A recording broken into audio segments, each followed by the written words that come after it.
Jay Haynes for the Film Sensei YouTube channel. Today in this video, we are going to talk about the new text effect features in HitFilm version 10.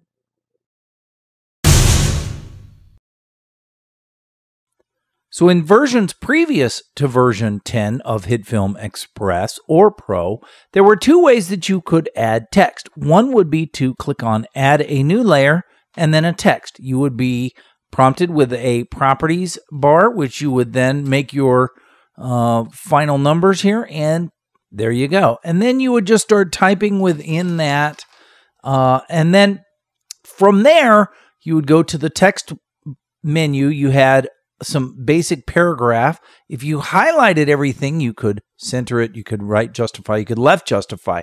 If it was not highlighted, then these things would not affect those things. Also, if I changed any other property, unless everything was highlighted with the text tool, none of those things would actually be changed, okay?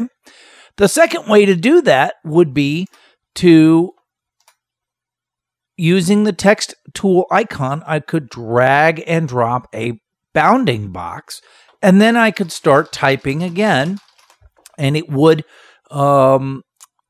be confined within the bounds of the bounding box. So now in versions of HitFilm Express or Pro 10 or better, we have a considerably different way of doing text. The first thing you need to know is that there are two distinct versions of the text tool. The first version is called a point text effect. And if I click on New Layer and say text, instead of giving me a properties box where I can set the bounding box is now defined by the text itself. So if I were to click on my text icon and I were to start typing, you would see that those just keep going and going and going, and it never carriage returns or never comes down. It just keeps going. If I draw, you can see how big that is. As soon as I am done and I click on the selection tool, then it creates a bounding box, which is controlled by the text. Let me go ahead and get rid of some of that. Okay, and you can see how that is controlled by the text. If I add more text, then the bounding box is expanded. And if I remove text, then the bounding box is resized to the smaller size, okay? Now, if I go to the text tab using this point, and I'm going to relabel this now. If I now go to the text tab, you can see that I have a lot more options here, but most of these options still aren't really available, right? For example, I can adjust the size. Notice that I'm doing this with the selection tool added. You do not have to have this and then highlighted, okay, this way. Instead, you can just have it selected and it will automatically do that. Notice also that the bounding box is controlled by the text, so it changes as that changes, okay? If I were to change the justification, let's say, for instance, left justification, then it pushes the entire bounding box to the right side of the anchor point. And if I went to right justification, then it pushes it all to the right by the anchor point as well. Back to the center. Okay, I'm going to lift this up. All right. This is called point text. Now I'm going to create a different kind of a text tool. This time I am going to grab my text tool icon and I am going to drag a bounding box like we did before.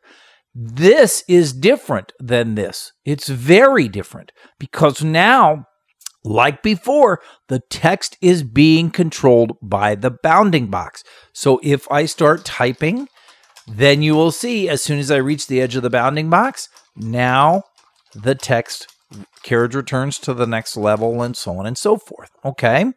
Other things that are available, or notice also, going back to the selection tool, is that when you justify, it now justifies to the edge of the bounding box, not to the anchor point. Justify to the other side, to the center. Also, in the previous, and we're going to relabel this because this is a new name, it is paragraph text. Okay, paragraph text is what this is referred to. Okay, now notice in the point text, which is on top here, up here, these justifications are not available. And these don't do anything either. Okay, these aren't even available, right? These don't do anything because all of these things have to relate to when the bounding box is in control. If I go to the paragraph text, however, now I can block justify. I can block justify the other side or even center, or I can fully block justify my text, okay? Also, I can slide this down and up or up and down if it went the other way. I can bring these to the very top of the box, to the very bottom of the box, or I can put them dead center in the middle. These are indentations. So this one, for instance, indents from the right side. This one indents from the left side. And this one is just the top row or the first sort of paragraph, right? Kind of a thing.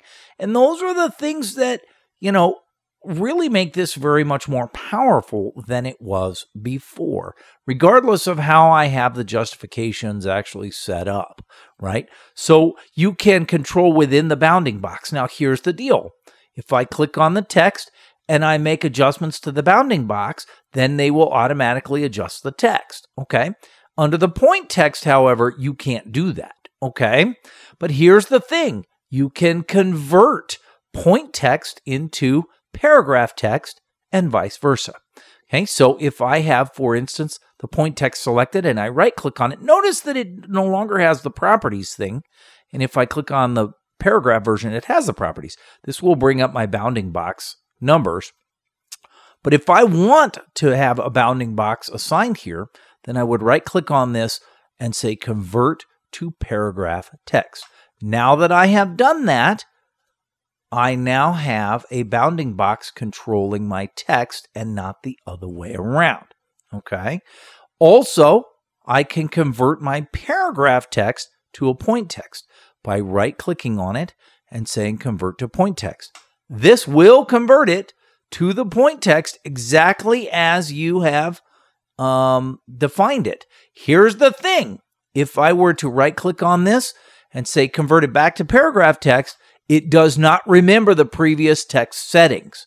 So that's really important to know. It is going to create a new bounding box that is defined here by the settings that it is. Okay, now that's the bad news. The good news is that you can actually, under history, go back and then it will find itself. But if that history gets changed, then you're out of luck. Okay, so you better make sure that you are adjusting that bounding box. And if you're going to go from a paragraph text back to a point text, you got to make sure that that is what you really want to do, because you may not be able to go back to this, or you'd have to reconstruct it, and it probably won't be exactly as it was before. So these are the highlights of the new text tools. A lot of the things that we used to do in the old versions, you can't do.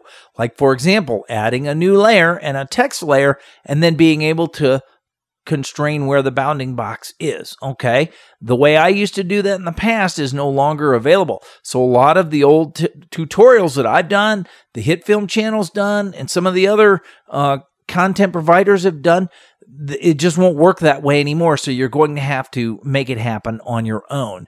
The easiest probably way to make that happen would be to go ahead and draw yourself a bounding box and then make some adjustments to those properties, right? Say 1920. So now I have it.